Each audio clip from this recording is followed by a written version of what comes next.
Let's start with that, Mikey. Okay. Let's start with this confusion of D1, Yeah. D2. Yeah. Who are you facing? I'm facing the monkey god Jared Brooks, and I was misinformed that he was a D1 wrestler. Some one interview I did, they told me, what is it like facing a D1 wrestler? So, and I assumed he was because he's an amazing wrestler, like super high level. So I just went with it, and I thought he was a D1 wrestler, but apparently he's never competed in D1. So I'm just confused right now. The media misinformed me, so now my facts are wrong. So I'm getting fact checked right now. I might get banned soon. My information's false. I don't think you're going to get banned anytime soon, but does it really matter, though? D1, D2? No, it doesn't matter. He's an amazing wrestler. Coming from someone that has no wrestling, D3, D2, D1, all those Ds are gonna be really good against me. I hope so. With your schedule that you have, man, you're like here and there training with billionaires. How do you get time for a training camp?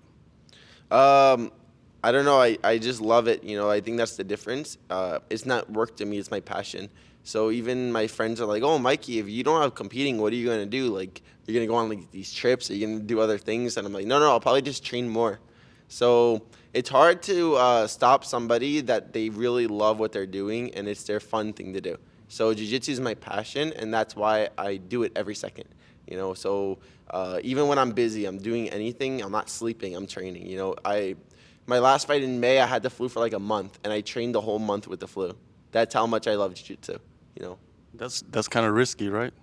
As long as I didn't feel like I was contagious to the people I train with, I don't really mind. As long as it not affects others, I just love training. It's my favorite thing. So it doesn't matter the circumstances I'm training, and I feel like that's why, regardless of my schedule, where I'm living, like anything I'm doing, I'm able to make it work. Do you think Mark Zuckerberg gave you the best rounds to prepare for Jared Brooks?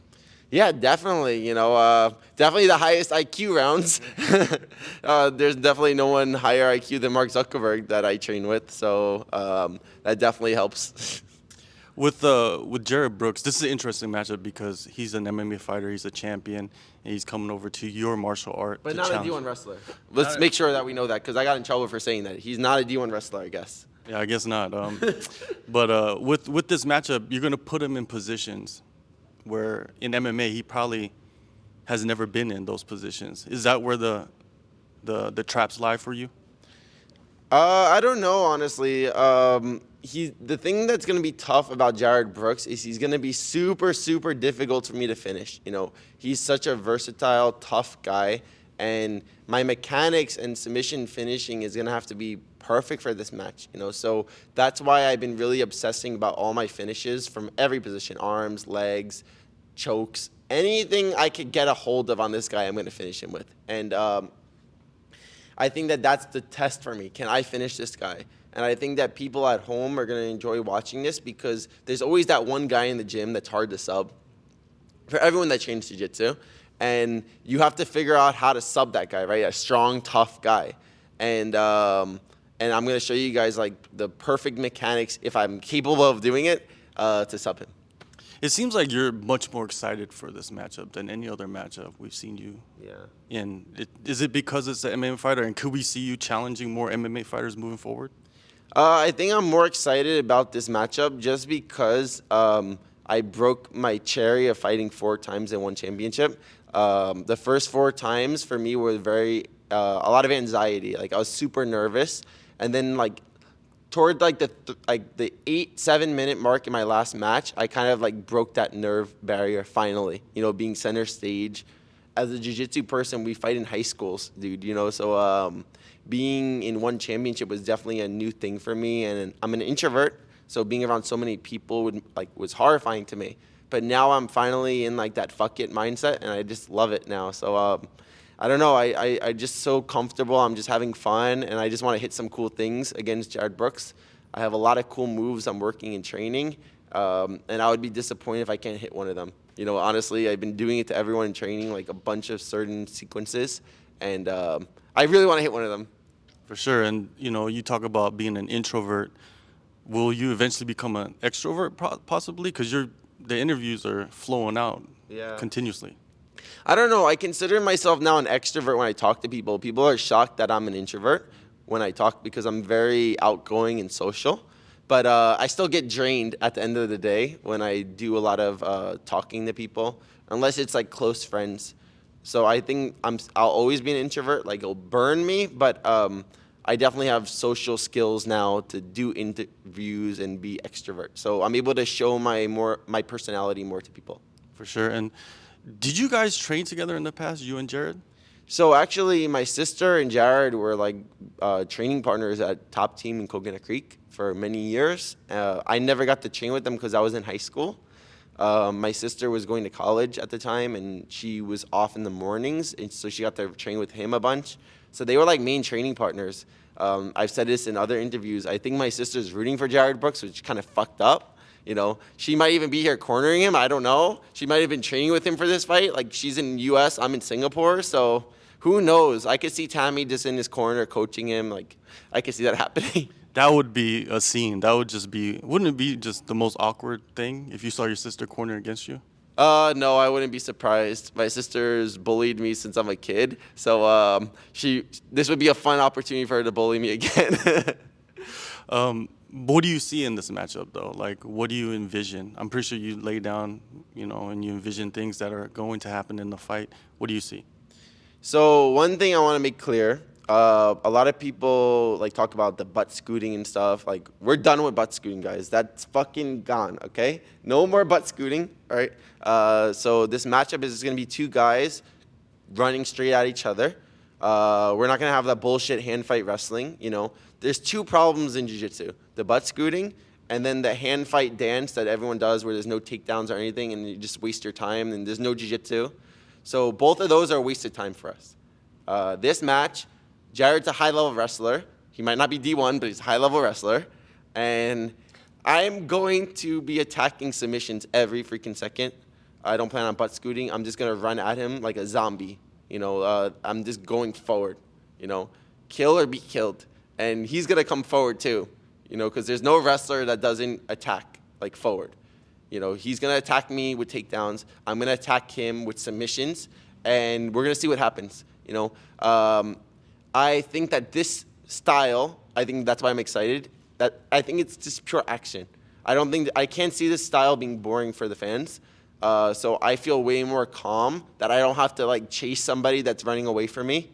Because sometimes I have a lot of pressure being on one championship with jiu-jitsu. Because if I'm fighting someone that doesn't want to do jiu-jitsu and fight, and they like anti-jiu-jitsu running away, I literally have to chase them to try to attack them. And then I'm still in trouble from people because the fight's boring, especially for people that don't know jiu-jitsu. So it puts a lot of pressure on me. I feel like because of Jared's style, it's way less pressure on me. Even if he finished me, it's less pressure because it's exciting for the fans. I'm not here to have a boring match and win. If I don't submit Jared, I lost this match in my mind. So it's just fun for me. I give myself these crazy goals, and I have to live up to them and grow as a person. So my whole goal is to just keep growing, setting more goals. So what you expect to see versus Jared Brooks is this forward pressure from me to finish him at any time. And again, I can't tell you what sub, but I have like 3 or 4 subs I've been working training on everyone. And it would give me validation to hit one of them in one championship. Sometimes I figure out new moves in training, and that gives me validation to do it on the center stage.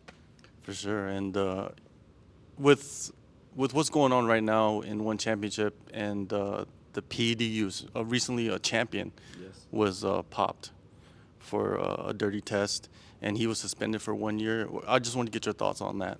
So coming from the jiu-jitsu community, being one of the only people that's never taken steroids in jiu-jitsu, I'm very happy One Championship's starting to drug test people. They're doing it more and more. My last match, I got drug tested also, and I begged Shatri every card. I'm like, please drug test me. Every jiu-jitsu match I do, I ask him, can I please pee in a cup for you? So I want to get drug tested every time, and I hope I'm getting drug tested this time. If I'm not, I'm going to ask, hey, can I pee in a cup? It's so important for athletes, because coming from the generation I came from in jiu-jitsu, everyone takes steroids in jiu-jitsu. It's a very bad, dirty sport with steroids. And being one of the only people growing up watching all these people I knew that I idolized, that I knew took steroids, I didn't know if it was possible for me to become a world champion. But I still worked my ass off, and I won worlds without taking steroids, you know. So I want people to not feel doubt like I did as a kid if it was possible or not. You know, I was able to do it. You could do it too. You know, that's what I want to instill in the next generation. And the way that we do that is by having more and more drug testing, and that's going to force people to stop taking steroids, you know. So I'm just so happy One Championship's testing athletes. And for my sport in submission grappling jiu-jitsu, it's so important to change this path, you know, because the standard path in jiu-jitsu now is a young kid, like 12, 13-year-olds taking drugs and steroids. That's normal in jiu-jitsu. That's ridiculous. You know, taking drugs at that age, like, how is that, like, healthy? How is that, like, a normal thing still? You know, so we got to change that, and One Championship is taking the right steps to change that. So I'm really happy with them. What do you think about Gordon Ryan's comments that if you do drug test, like, it would ruin the sport? Not the sport, the events that are being thrown. I don't know. I don't directly talk because personally, me and Gordon are like cool with each other. You know, we're both from the same part of New Jersey, so I don't really like to talk directly about anything with him. I just like talking about the sport broadly. I think that it is ridiculous. Some organizations have zero drug testing and actually encourage steroid use, while the other organizations don't. So what you said, I think that actually makes sense because some athletes will want to just, like, why would they drug test one and not the other? Yeah. So I think it would have to be across the board, all drug testing, or you have an organization like One Championship that could financially pay athletes significantly more than every other organization, and they drug test, that will make everyone start drug testing, and that will change jiu-jitsu. So that's my opinion. Again, me and Gordon have no beef, so don't attack me, Gordon. No, I'm kidding. But yeah, that's my opinion. I agree with him that there's too many, like, some drug testing, some none. And the ones that drug test have no money. So why would anyone that takes steroids stop taking steroids if they're making money in the organization that they don't have drug testing? So logically speaking, it makes sense. But that's why One Championship drug testing is going to change submission grappling because they could pay money. So that's my opinion. All right, one last question. The question that nobody has probably asked you is Demetrious Johnson next? Yes, I really believe so. He's down to grapple with me, and I'm down to grapple with him. I think Shachi already said we're going to grapple in Qatar at a main event later in the year. So, again, I don't want to think about what's next, though. I have to focus on Jared Brooks. He's a tough opponent. I have to finish this fucking guy. So I just got to finish these interviews and go back to training and keep studying. You know, every day I've been training like 4 or 5 hours, just drilling and working on focusing on finishing him. So I just want to get back to work, and I have a few more days, and I'm just excited. My weight, I made weight yesterday morning, so my weight's always on point. I ate 3 pizzas yesterday. I'll eat pizza again tonight. So I'm normal right now. I'm ready to go, and I'm just so grateful to be here. You know, my energy is like really positive right now, like no anxious, like, right? Like I feel way more calm and chill. And yeah, that's it. I just am so excited to be here and get this done and to make it exciting for fans. You know, again, I'm not gonna butt scoot anymore, guys. And there's not gonna be like the bullshit hand fight wrestling where nobody shoots. We're gonna make it exciting, I promise. All right, one Fight Night 13. Mikey is gonna face Jared Brooks. It's one of the most exciting matchups on the card. Don't miss it. Hello everybody, Dom Lau here from One Championship. You are tuned into the best damn martial arts news outlet anywhere in Asia. SCMP Martial Arts, baby. Give them a follow.